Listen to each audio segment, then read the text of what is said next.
Hello everyone, welcome back. So in this video we'll be learning about the pen tool. तो आइए start करते हैं। तो सबसे पहले पेन टूल को एक्सेस करने के लिए या तो आप यहाँ पे जाके क्लिक करेंगे या पी दबाएंगे। आप जैसे ही पी दबाएंगे आपका पेन टूल एक्टिव हो जाएगा। ऑलराइट, और पेन टूल के अंदर और भी काफ़ी ज़्यादा ऑप्शंस हैं जो हम इस वीडियो में बारी बारी सीखेंगे। तो सबसे पहले बात करें अगर पेन टूल की, तो पेन टूल को यूज़ करने के लिए आपके पास कुछ ऑप्शंस होते हैं, कुछ सेटिंग्स होते हैं, और यहाँ पे मैं कुछ एंकर पॉइंट्स बना रहा हूँ। अब ये जो डॉट है, ये ब्लू डॉट आपको नज़र आ रहा है, इसको हम कहते हैं एंकर पॉइंट। ठीक है, तो दो एंकर पॉइंट्स मिलके एक लाइन बनाते हैं, एक पाथ बनाते हैं। तो जो ये लाइन नज़र आ रही है आपको, इसको हम पाथ, जो इसके एजेस पे जो स्क्वायर्स हैं छोटे छोटे, इनको हम एंकर पॉइंट्स कहते हैं। उसके बाद अगर मैं इसको अंडू कर लूँ और यहाँ पे इस तरह कर लूँ, इसको खींच लूँ, मतलब माउस का क्लिक छोड़ूँ ना और इसको मैं ड्रैग कर लूँ, तो आपको एक बड़ा सा हैंडल नज़र आएगा। तो ये जो लाइन आपको दिख रही है, इसको हम कहते हैं हैंडल्स। फिर इसको हम जैसे ही इसको क्लिक करेंगे, आपके जो हैंडल्स हैं वो आपको शो होंगे, और बाद में आप इसको कंट्रोल करके इसकी जो सेटिंग है वो भी क्लियरली सेट कर सकते हैं। मैं इसको अनडू कर रहा हूँ। तो फॉर एग्जांपल यहाँ पे अगर मैं दो एंकर पॉइंट्स बनाता हूँ तो एक पाथ बन जाता है, बट अगर मैं इसी एंकर पॉइंट को यहाँ पे क्लोज कर दूँ तो ये कंप्लीट शेप बन जाता है। अब शेप क्या होता है, बेसिकली पाथ और शेप में डिफरेंस क्या होता है? पाथ भी पेन टूल से बनता है और शेप भी पेन टूल से बनता है, पर पाथ जो होता है वो ओपन होता है, वो क्लोज नहीं होता। वेयर इज जो शेप होता है वो क्लोज होता है, उसमें स्ट्रोक भी होता है, फिल भी होता है। अब स्ट्रोक और फिल क्या है, मैं इसको कलर कर दूँ सबसे पहले, और इसको मैं शेप कर लूँ यहाँ पे,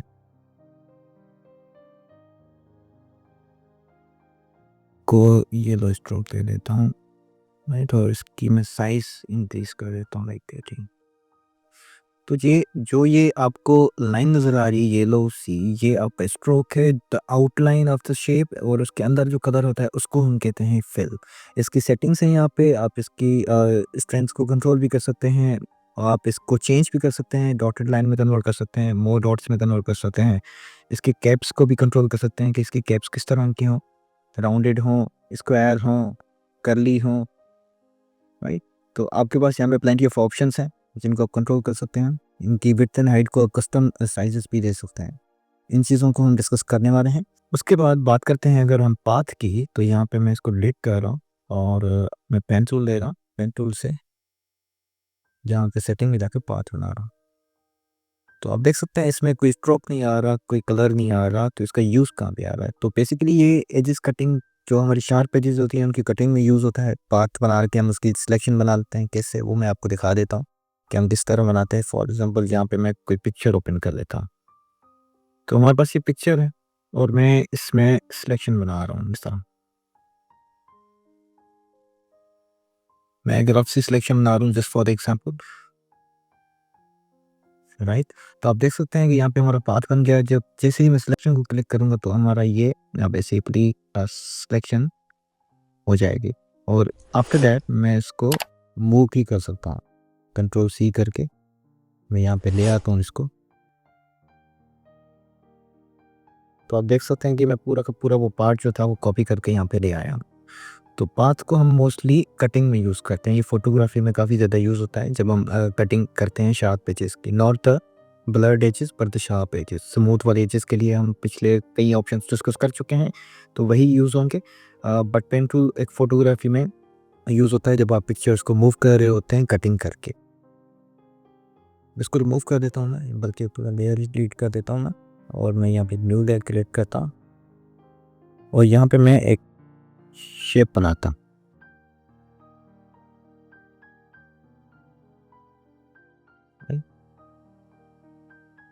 समथिंग लाइक दिस।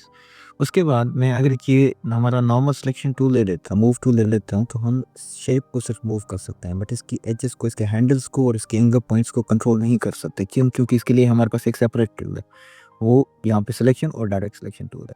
अगर आप पाथ सिलेक्शन टूल को चूज़ करेंगे, यहाँ पे फर्स्ट ऑफ ऑल मैं एक लाइन बना देता हूँ आपकी आसानी के लिए, और मैं यहाँ पे सिलेक्शन टूल ले लेता हूँ।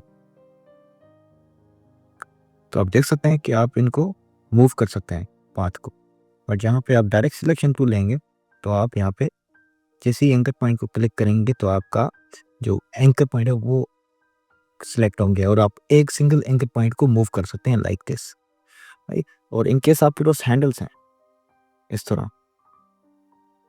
और मैं यहाँ पे हमारा डायरेक्ट सिलेक्शन टूल ले लेता हूँ, तो यहाँ पे मैं इसके एंकर पॉइंट को भी मूव कर सकता हूँ लाइक दिस, राइट। मैं इसका फिल और स्ट्रोक जो है बंद कर देता हूँ, इसको सिर्फ स्ट्रोक दे देता हूँ ब्लैक।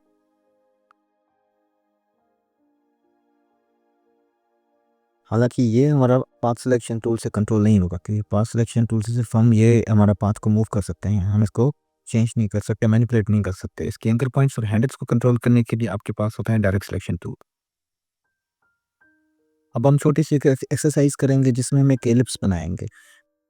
बेसिकली एलिप्स बनाने के काफ़ी तरीक़ेकार होते हैं। जैसे हम शेप में चले जाएं, यहाँ पे तो हमारे पास यहाँ पे एलिप्स का एक डिफ़ॉल्ट का टूल होता है बेसिकली। तो जैसे ही मैं इसको बनाऊँ तो एक परफेक्ट एलिप्स बना सकता हूँ।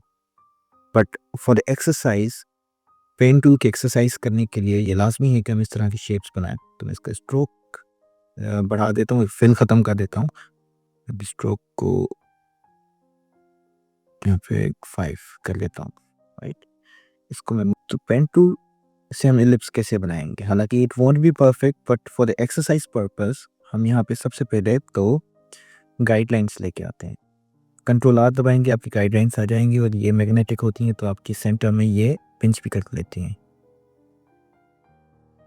Like this. तो यहाँ पे मैं एक एंकर पॉइंट बनाता हूँ और देखें जब मैं यहाँ पे क्लिक करता हूँ तो मेरे एंकर पॉइंट क्रिएट हो जाती है, बट मेरा हैंडल्स नहीं आते। वो इसलिए नहीं आते क्योंकि हैंडल्स मैंने बनाए ही नहीं है। तो अगर इन केस मैं बाद में इसको चेंज करना चाहूँ तो इट वॉन्ट बी पॉसिबल, क्योंकि मैंने हैंडल्स बनाए ही नहीं है। मैं यहाँ पे परफेक्ट लाइन तो बना सकता हूँ बट हैंडल्स इसके क्रिएट नहीं कर सकता। इस एंकर पॉइंट के हमें हैंडल्स मिल रहे हैं बट इसके नहीं मिल रहे हैं। मैं इसको फिर से बनाता हूँ और मैं इसको नन कर देता हूँ। इसका कलर जो है वो मैं ब्लू रख लेता हूँ। तो सबसे पहले हम क्या करेंगे, यहाँ पे क्लिक करके और हम अपने हैंडल्स को क्रिएट करेंगे। लाइक हम जैसे ही मैं ड्रैग करूँगा तो मेरे हैंडल्स क्रिएट हो जाएंगे। उसके बाद मैं यहाँ पे सीधा यहाँ पे आऊँगा और यहाँ पे क्लिक करूँगा इस तरह। मेरा फर्स्ट क्वार्टर बन गया है। सेकेंडली मैं फिर सेकेंड एंकर पॉइंट यहाँ पे क्रिएट करूँगा। तो आप देख सकते हैं कि जैसे ही मैंने क्लिक किया तो मेरा एक उसी फ्लो में वो लाइन बन गई है। तो मुझे बार बार हैंडल्स को चेंज करने की ज़रूरत नहीं है फरना, बट मुझे इसका हैंडल सेट करना पड़ेगा। मुझे इसको फ्लो बताना पड़ेगा कि I just want to go with this flow. तो नेक्स्ट पॉइंट पे मुझे फ्लो डिफाइन करने की ज़रूरत नहीं पड़ेगी।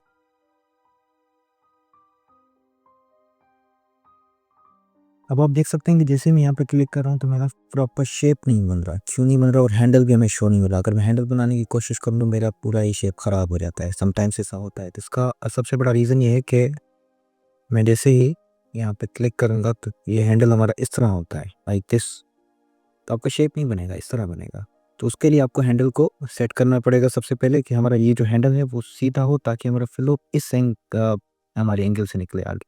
इसके लिए आप अल्टर दबाएंगे और एंकर पॉइंट के जो हैंडल का एंकर पॉइंट है उसको ड्रैग एंड ड्रॉप करेंगे लाइक दिस, ड्रैग करेंगे कहीं पे भी। तो आप अपनी एंगल डिफाइन करेंगे तो हमारी एंगल यहाँ से निकल रही है, तो मैं जैसे ही यहाँ पे क्लिक करूँगा तो मेरा प्रॉपर शेप बन जाता है। और इसका स्ट्रोक अगर मैं चेंज कर लूँ तो आप देख सकते हैं कि नॉट परफेक्ट बट हमारा इक्लिप्स बन गया, एलिप्स बन गया।